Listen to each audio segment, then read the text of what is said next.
Hallelujah! Praise the lord. మీరందరూ బాగున్నారా? సంతోషంగా ఉన్నారా? ప్రతిరోజు బైబిల్ చదువుకుంటున్నారా? ప్రార్థన చేసుకుంటున్నారా? కార్యక్రమంలోనికి వెళ్ళకముందు ఒక చిన్న ప్రార్థన.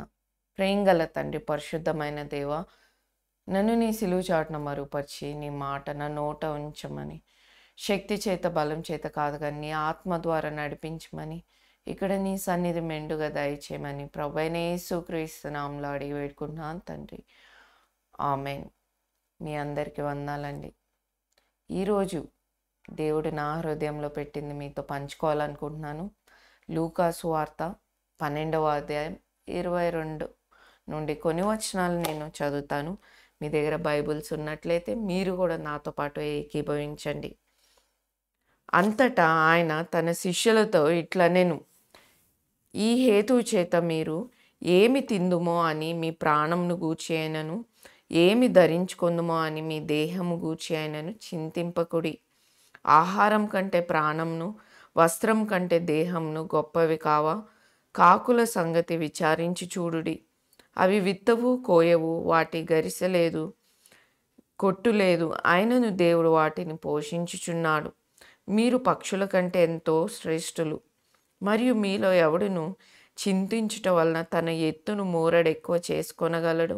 కాబట్టి అన్నిటికంటే తక్కువైనవి మీ చేత కాకపోతే తక్కిన వాటి గూర్చి మీరు చింతింపనేలా? చాలండి. దేవుడు ఈ వాక్య భాగాన్ని దీవించునుగాక. యేసు ప్రభువారే స్వయంగా పలికిన మాటలని చెప్పవచ్చు. తమ శిష్యులతో అంటున్నాను, మీరు ఏమి తిందుమో అని, లేకపోతే ఏమి ధరించుకుందామో అని, ఏమి త్రాగుదామో అని మీరు చింతించకుడి అని. ఆకాశ పక్షులను చూడుడి, అవి విత్తవు, కోయవు, అవి కొట్లలో సమకూర్చుకొనవు, అయినప్పటికీ మీరు వాటికంటే శ్రేష్ఠులు కారా అని దేవుని వాక్యం సెలవిస్తుంది. ఈ మాటని సరిగ్గా అర్థం చేసుకోవాలంటే ఉదాహరణకు మనం ఒక పక్షిని తీసుకుందామండి. వడ్రంగి పిట్ట. ఎప్పుడైనా చూసారా? ఈ కాలంలో పిల్లలు ఎలా పెరుగుతున్నారంటే చిన్నప్పుడు చిన్న పిల్లలకు ఆహారం తినిపించాలంటే అక్కడికి ఇక్కడికి బయటికి తీసుకెళ్ళి అదిగో సూర్యుడిని చూడమని, లేకపోతే ఆ చెట్టుని చూడమని, ఆ కుక్క పిల్లని చూడమని, పిల్లిని చూడమని చెప్పి ఆహారం తినిపించేవారు. కానీ ఈ దినాన ప్రతి ఒక్కరం పొద్దున లేస్తే మన ముఖ దర్శనము సెల్ ఫోన్తో చేస్తున్నాం. అలానే పిల్లలు కూడా సెల్ ఫోను లేక టీవీలో బొమ్మలు చూడటమే కానీ నిజంగా ఎన్ని రకాల పక్షులు ఉన్నాయి, ఎన్ని రకాల జంతువులు ఉన్నాయో వాటి పేర్లు కూడా తెలియకుండా పెరుగుతున్నారు. ఎంత బాధాకరం, విచారకరం. మరి వడ్రంగి పిట్ట గురించి మీరు ఎప్పుడైనా విన్నారా? దానికి ఒక ప్రత్యేకత ఉంది. నేను ఇటీవలే దాని గురించి చదివాను ఒక ఆర్టికల్. చాలా ఆశ్చర్యం అనిపించింది. బైబిల్లో మీరు పక్షుల కంటే బహు శ్రేష్ఠులు కారా అని రాసిన దానికి దేవుడు సృష్టిని ఎంత ఆశ్చర్యరీతిగా చేశాడో అనిపించింది. అయితే ఈ వడ్రంగి పిట్ట, ఇంగ్లీష్లో వుడ్ పెక్కర్ అంటారు కదండి, దాని పని ఏంటంటే దానికి ఒక బలమైన మూతి ఉంటుంది. ఆ మూతితో అది చెట్లకి రంధ్రాలు పెడుతుంది. మరి ఇంచుమించు ఒక రోజుకి అది 12,000 సార్లు రంధ్రాలను పెడుతూ ఉంటుంది. మరి అంటే అది తవ్వి తవ్వి తవ్వి ఒక రంధ్రం ఏర్పడటానికి ఆ చెట్టుకి బలంగా దాని ముక్కుతో తవ్వాలంటే ఇంచుమించు 12,000 సార్లు అవుతుంది. ఒకసారి మనం ఒక తలకి దెబ్బ తగిలిన, తలకి గోడకి వెళ్ళి కొట్టుకున్న తలంతా అదిరిపోతుంది కదండి, తల నొప్పి వస్తుంది కదా. కానీ ఒక పక్షి, అది చిన్న జీవి అయినప్పటికీ ఒక బలమైన చెట్టుకి ఒక రంధ్రం పెట్టాలి అంటే 12,000 సార్లు తన మూతిని కొట్టాలంటే తల అదిరిపోతూ ఉంటుంది కదండి. కానీ దేవుడు ఆ పక్షిని ఎలా సృష్టించాడంటే తన ముక్కుల్లో నుంచి నోట్లో నుంచి వచ్చే నాలిక తన తల అంతటికి ఒక చుట్టూరా ఒక కాపుదలగా ఉంటది. అదొక షాక్ అబ్జర్వర్. అంటే ఎటువంటి దెబ్బ తగలకుండా దాని మెదడుకు ఒక మెత్తనిటిది నాలుకనేది తన తల భాగం అంతా చుట్టుకొని ముక్కులో నుంచి నోట్లోకి దాని నాలుక రావడానికి దేవుడు అట్లా సృష్టిలో దానిని తయారు చేశాడు. ఒక పక్షి గురించే దేవుడు అంతగా ఆలోచిస్తాడా అని నేను చాలా ఆశ్చర్యపోయాను. వెంటనే నాకు ఈ వచనం గుర్తొచ్చింది. మీరు చూడవచ్చు మత్తయి సువార్త 6వ అధ్యాయం ఇక్కడ చూసినట్లయితే 26వ వచనం. ఆకాశ పక్షులను చూడుడి, అవి విత్తవు, కోయవు, కొట్లలో కూర్చుకొనవు, అయినను మీ పరలోకపు తండ్రి వాటిని పోషించుచున్నాడు. మీరు వాటికంటే బహు శ్రేష్ఠులు కారా? మరి శ్రేష్ఠులు అని కూడా రాయబడలేదు కానీ మీరు వాటికంటే బహు శ్రేష్ఠులు కారా అని రాయబడింది. నిజంగా దేవుడు మనల్ని ఎంత ప్రేమిస్తున్నాడండి. చాలాసార్లు ఆయన ప్రేమను మనం అర్థం చేసుకోము. ఏమిచ్చాడు నాకు దేవుడు అని కృతజ్ఞత లేని మాటలు మాట్లాడేవారుగా ఉన్నాం, సణిగేవారుగా ఉన్నాం. ఒక పక్షి గురించి దేవుడు ఇంతగా ఆలోచించి దానికి ఆ చెట్టు తవ్వనిదే మరి ఎందుకు తవ్విద్దది? అందులో ఉన్న చిన్న చిన్న కీటకాలుని తినటానికి, పురుగులను తినటానికి అది తవ్వుతుంది ఆహారం కొరకు. మరి దాని తల అదురుతుందని దేవుడు ముందుగానే దానిని జాగ్రత్తగా తయారు చేశాడు సృష్టిలో. నిన్ను నన్ను ఇంకెంత జాగ్రత్తగా పట్టించుకుంటాడు. ఈరోజు మర్చిపోయేవారుగా ఉంటున్నాం. మానవుడు పొద్దున లేస్తే ప్రతి దానికోసం చింతిస్తూనే ఉన్నాం. రేపటి దినం కోసం చింతించేవారుగా ఉన్నాం. నా భవిష్యత్ ఏంటి అని చింతించేవారుగా ఉన్నాం. నాకు ఇంకా వివాహం కాలేదు అని చింతించేవారుగా ఉన్నాం. నాకు ఇంకా సంతానం కలగలేదు అని చింతించేవారుగా ఉన్నాం. నాకు ఇంకా నేను జీవితంలో స్థిరపడలేదు అని ఎన్నో చింతలు. చూడండి, ఎందుకు మనం చింతిస్తామంటే మనం తగినంత ప్రార్థన చేసేవారుగా లేము. ప్రార్థన చేసేవాడు చింతించడు, చింతించేవాడు ప్రార్థన చేయడు. అందుకనే మీరు చూసినట్లయితే ఫిలిప్పీ రాసిన పత్రిక 4:6లో దేని గూర్చియు చింతపడకుడి గాని ప్రతి విషయంలో ప్రార్థన విజ్ఞాపనల చేత కృతజ్ఞత పూర్వకంగా మీ విన్నపములు దేవునికి తెలియజేయుడి. దేనిని గురించి చింతించద్దు కానీ ప్రార్థన విజ్ఞాపనములతో మీ దేవునికి మీ విన్నపములు తెలియజేయండి కృతజ్ఞతాపూర్వకముగా అని రాయబడింది. ఎంతమంది మేము అలా చేస్తున్నాం? మనం చేయం కాబట్టే మనం చింతిస్తాం. అంతేకాదు రేపటి గురించి, భవిష్యత్తు గురించి చింత. ఎంతమంది మీలో మీ భవిష్యత్తు గురించి చింతిస్తున్నారు? మరి దేవుని వాక్యం సెలవిస్తుంది మత్తయి సువార్త 6:27లో, మీలో ఎవడు చింతించుట వలన తన ఎత్తు మూరెడెక్కువ చేసుకోగలడు? ఎప్పుడైనా బాగా చింతించేటప్పుడు ఏం చేస్తామండి? అటు ఇటు తిరుగులాడుతూ ఉంటాం. నిద్ర పట్టకపోవడము, లేకపోతే మన యొక్క మంచం మీద అటు ఇటు డొర్లుతూ ఉంటాం కదండి. కానీ మనం చింతించుట వలన మన యొక్క ఎత్తును మనం పొడిగించుకోగలమా అని దేవుని వాక్యం సెలవిస్తుంది. మరి worry is like A rocking chair, అంటే ఒక కుర్చీలో కూర్చొని అటు ఇటు తిరుగుతూ ఉంటుంది కదా, అలా చింతించటం వలన ఏమీ ప్రయోజనం లేదు. అంతేకాదు మత్తయి సువార్త 6:34లో మీరు చూసినట్లయితే, రేపటిని గూర్చి చింతింపకుడి, రేపటి దినము దాని సంగతులను గూర్చి చింతించును, ఏనాటి కీడు ఆనాటికి చాలును. ఈ రోజు గురించి ఆలోచించాం కానీ రేపు ఎల్లుండు జరగబోయే వాటి గురించి చింతిస్తాం. ఇంకా అక్కడ ఏమీ కాలేదు కానీ ఏదో అపోహలు, ఊహలు, ఏవో భయాలు, ఏదో జరిగిపోతుందని మరి చింతించేవారుగా ఉన్నాం.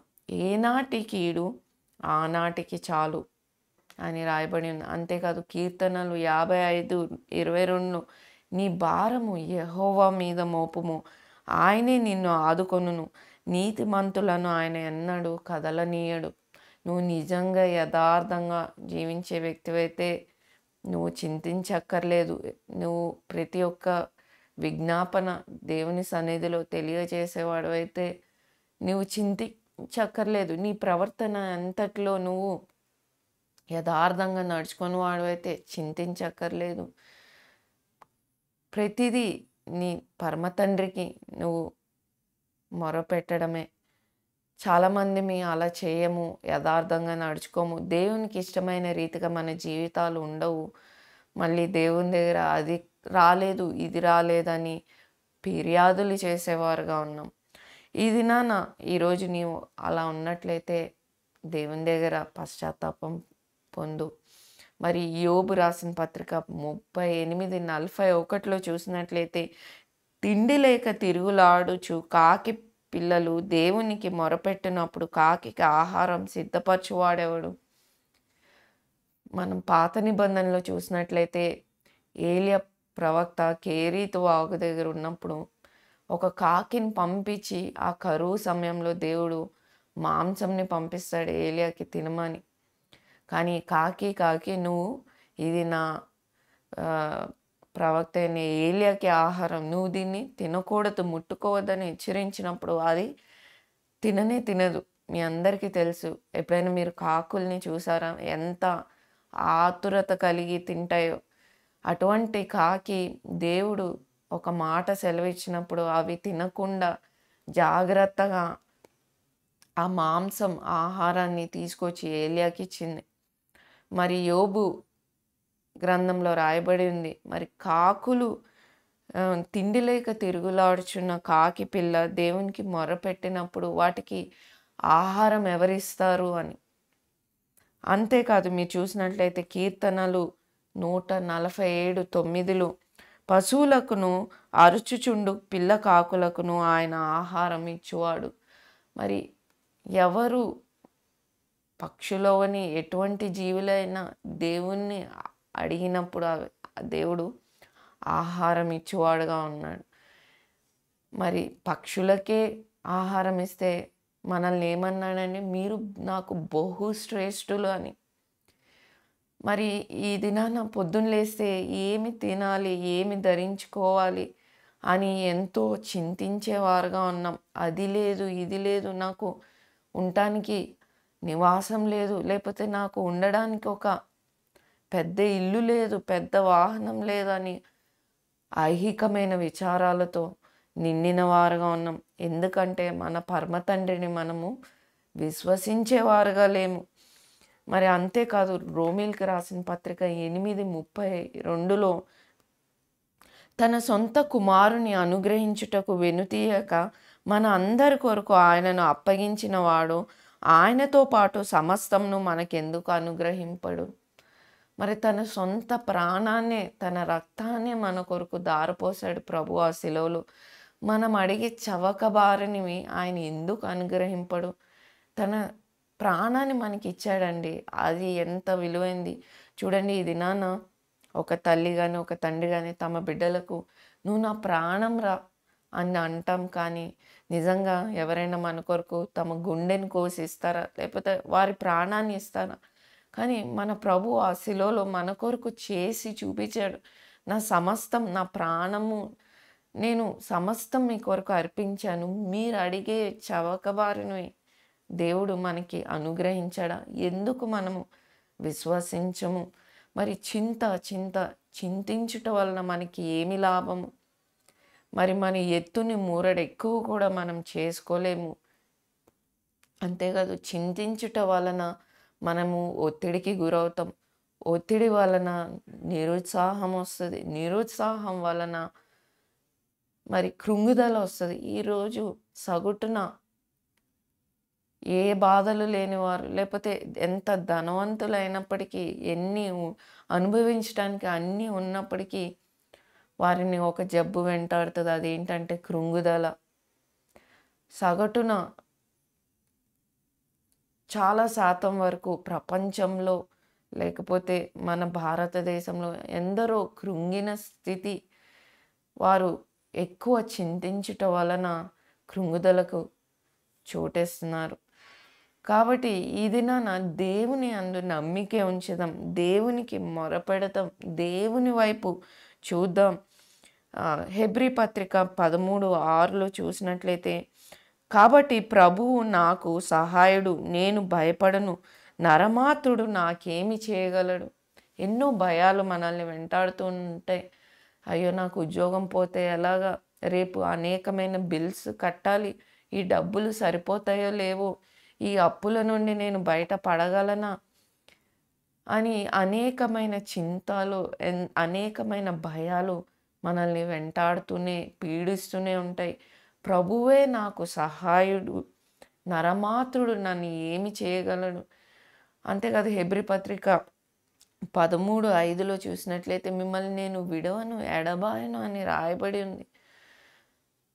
అంతేకాదు మీరు యెషయా గ్రంథం 49:15లో చూసినట్లయితే, తల్లైనా మరచును గాని నేను మిమ్మల్ని మరువను అని రాయబడి ఉంది. మనకి ప్రభువు మనకి తోడుండగా మనకి భయము? మనము ప్రతిదీ దేవుని సన్నిధికి ప్రార్థన విజ్ఞాపనల ద్వారా దేవుని సన్నిధికి చేరుదాం. అలానే కీర్తనలు 55:22లో చూసినట్లయితే, నీతిమంతుడు ఎన్నడూ కదల్చబడడు. ఇర్మీయా గ్రంథం 29:11లో, నాకు మీ పట్ల మేలైన తలంపులే కానీ హానికరమైనవి కాదు. అలానే యెషయా గ్రంథం 55వ అధ్యాయంలో చూసినట్లయితే, మీ తలంపులు వంటివి కావు నా తలంపులు, మరి ఆకాశము భూమికి ఎంత ఎత్తుగా ఉన్నవో నా తలంపులు, నా ఆలోచనలు అంతగా మీ పట్ల అంత ఎత్తుగా ఉన్నవే అని చెప్తాడు ప్రభు. ఉపమాన రీతిగా మీకు ఒక కథ చెప్తాను. ఒకసారి ఒక 3 చెట్లు కొండ మీద ఉంటాయి. మొదటి చెట్టు అనుకుంటుందంట ఎదిగేటప్పుడు, నేను పెద్దగా ఎదిగాక ఒక ఆభరణాలు పెట్టుకునే పెట్టెగా తయారు చేయబడాలని ఆశిస్తుంది. రెండవ చెట్టు అనుకుంటుందంట, నేను ఒక పెద్ద నౌకగా తయారు చేయబడాలి, దాని మీద నన్ను రాజుల్ని, నేను ఈ నది చివరి నుంచి ఆ నదికి నేను వారిని తీసుకొని వెళ్ళాలి అనుకుంటుంది. మూడవ చెట్టు అనుకుంటుంది, నేను అన్నిటికంటే ఎత్తుగా పెరగాలి, కాబట్టి నన్ను చూసిన వారు ఏంటి ఇంత ఎత్తుందని ప్రభువు వైపు, పరలోకం వైపు వారు కళ్ళు ఎత్తి చూడాలి, అంత ఎత్తుగా నేను పెరగాలి అని ఆశిస్తుంది. అయితే మొదటి చెట్టు తాను అనుకున్న రీతిలో అవ్వదు, కానీ ఒక పశువుల తొట్టిగా చేయబడుతుంది. మరి యేసు ప్రభువారు పెట్టిన పశువుల తొట్టిలా పరుండబట్టి ఉంటాడు కదండి, అలా చేయబడుతుంది. అయితే సంతోషిస్తుంది, నేను అనుకున్న దానికంటే నా ప్రభువుని నేను మోస్తున్నాను అని సంతోషిస్తుంది. రెండో చెట్టు ఒక నౌకగా చేయబడదు, కానీ ఒక దోణిగా చేయబడి, మీ అందరికీ తెలుసు మత్తయి సువార్తలో, లూకా సువార్తలో రాయబడి ప్రభువు దోణి ఎక్కినట్లు, మరి ఆ తుఫానుని గద్దించినట్లు చూడవచ్చు. రాజులకు రాజు అయిన ప్రభువుని నేను ఆ దోణి మీద ఎక్కించుకున్నానని ఎంతో సంతోషిస్తుంది. నేను అనుకున్న రీతిలో అవ్వలేదు, కానీ ప్రభువుని ఎక్కించుకున్నా సరిపోతుంది అనుకుంటుంది. మరి మూడవ చెట్టు దాని యొక్క మొద్దులను కట్ చేసి, మరి ఆ యొక్క చెక్క అమ్మే దగ్గర ఒక షాప్లో పెట్టి ఉంటుంది. 1 సంవత్సరం అయిపోతుంది, 2 సంవత్సరాలు అయిపోతుంది, పాపం ఆ చెట్టుకి ఎంతో బాధ వస్తుంది. నేను అసలు నా వల్ల ఏమీ కావట్లేదు, నేను దేనికి ప్రయోజనం లేని దానిగా అయిపోయానని ఎంతో బాధపడుతుంది. కానీ ఒక వ్యక్తి వచ్చి ఆ చెక్క మొద్దులను కొనుక్కొని వెళ్ళి ఒక సిలువను తయారు చేస్తాడు. మరి యేసు ప్రభువారిని ఆ సిలువ మీద వేలాడదీయబడతాడు. అప్పుడు అనుకుంటుంది, నేను ఎలా అయితే ప్రభువుని ఆకాశం అంత ఎదిగి ప్రభువుని చూపించాలనుకున్నాను, కానీ మరి ప్రభువే ఆ సిలువ మీద మరణించడానికి నేను వాడబడ్డానా అని ఆ చెట్టు ఎంతో సంతోషిస్తుంది. చూడండి, ఈరోజు దేవుడు మన పట్ల ఎంతో ఉన్నతమైన తలంపులు కలిగి ఉన్నాడు. నీవు అనుకున్నట్టు లేదేమో జీవితం. కానీ దేవుడు నీ పట్ల కలిగిన ప్రణాళిక ఎంతో ఉన్నతమైంది. నమ్మండి, విశ్వసించండి. అలానే చివరగా ఒక వచనం చూసుకొని ముగించుకుందాం. 1 పేతురు 5:7 పస్ ఆయన మీ గురించి చింతించుచున్నాడు గనుక మీ చింత యావత్తు ఆయన మీద వేయుడి. సమస్త చింతను ఆయన మీద మోపండి. ఆయన మీ కొరకు చింతిస్తున్నాడు. చెప్పాను కదండి, ఒక పక్షి, ఒక చిన్న జీవి అరే తన తన తల ఆ యొక్క చెట్టుని రంధ్రం పెట్టేటప్పుడు, తవ్వేటప్పుడు తన తల అదురుతుందని దేవుడు దానిని ఎంతో జాగ్రత్తగా డిజైన్ చేశాడు. అలా నిన్ను నన్ను ఇంకెంత ఎక్కువగా పట్టించుకుంటాడు ప్రభు. ఈరోజు మర్చిపోయేవారుగా ఉన్నాం. ప్రార్థన. ప్రేమగల తండ్రి, పరిశుద్ధమైన దేవ, మీ వాక్యం ద్వారా మాట్లాడిన విధానానికే వందనాలు ప్రభా. చాలాసార్లు ప్రభా నీవు ఎంత ఘనుడో మేము మర్చిపోయేవారుగా ఉన్నాం నైనా. అయ్యా నీవు సర్వోన్నతుడో నైనా, సర్వశక్తివంతుడో నైనా.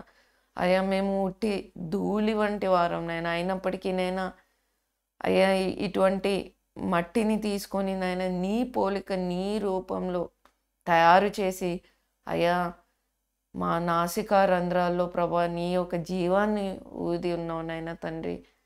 అయ్యా నీవు నైనా ఈ సృష్టిని ఎంత ఆశ్చర్యంగా సృజించావు నైనా తండ్రి. ప్రతి ఒక్క జీవిని నువ్వు ఎంతగా పట్టించుకున్నావు నైనా. అయ్యా పక్షులనేమి, పువ్వులనేమి, అడవి పువ్వులనేమి సమస్తం నీ చేత పోషింపబడుతుంది నైనా. అయినప్పటికీ నైనా మానవులుగా మేము అయ్యా పొద్దున లేస్తా ఐహికమైన విచారాలు, ఈలోక సంబంధమైన చింతలతో నిండి ఉండి అయ్యా మేము సమస్యలను, జబ్బులను మేము కొని తెచ్చుకునేవారుగా ఉన్నాం నైనా. అయ్యా మా చింత యావత్తు మీ మీద మోపమన్నావు నైనా. ఎందుకనగా నీవు మా కొరకు చింతించువాడుగా ఉన్నావు తండ్రి. అయ్యా నీవే మా సహాయుడవు నైనా తండ్రి. నరమాత్రులు మాకేమి చేయగలరు? అవును తండ్రి, చాలాసార్లు మేము మర్చిపోయేవారుగా ఉన్నాం తండ్రి. అయ్యా మా ప్రతి ఒక్కరిని ప్రభా దర్శించండి నాయన. విత్తిన వాక్యాన్ని ముద్రింపచేయమని ప్రభు అయిన యేసుక్రీస్తు నామములో అడిగి వేడుకుంటున్నాం తండ్రి. ఆమేన్. మీ అందరికీ వందనాలండి. మరి మీకు ఏదైనా ప్రార్థన అవసరత ఉన్నట్లయితే స్క్రీన్ మీద కనపడుతున్న నంబర్ 8939392139 అనే నంబర్కి మీరు కాల్ కానీ వాయిస్ మెయిల్ కానీ మీరు పెట్టవచ్చండి. అలానే ఈ భారమైన పరిచర్యలో మీరు మేలు పొందిన వారైతే ఈ పరిచర్యను ప్రోత్సాహపరిచే బాధ్యత మీ మీద ఉంది. మరి స్క్రీన్ మీద కనపడుతున్న ఫోన్పే, గూగుల్ పే నంబర్స్కి మీరు ఈ పరిచర్యలో పాలు పంపులు పొందవచ్చు. ప్రభు చిత్తమైతే మళ్ళీ కలుసుకుందాం. అంతవరకు సెలవు. Thank you.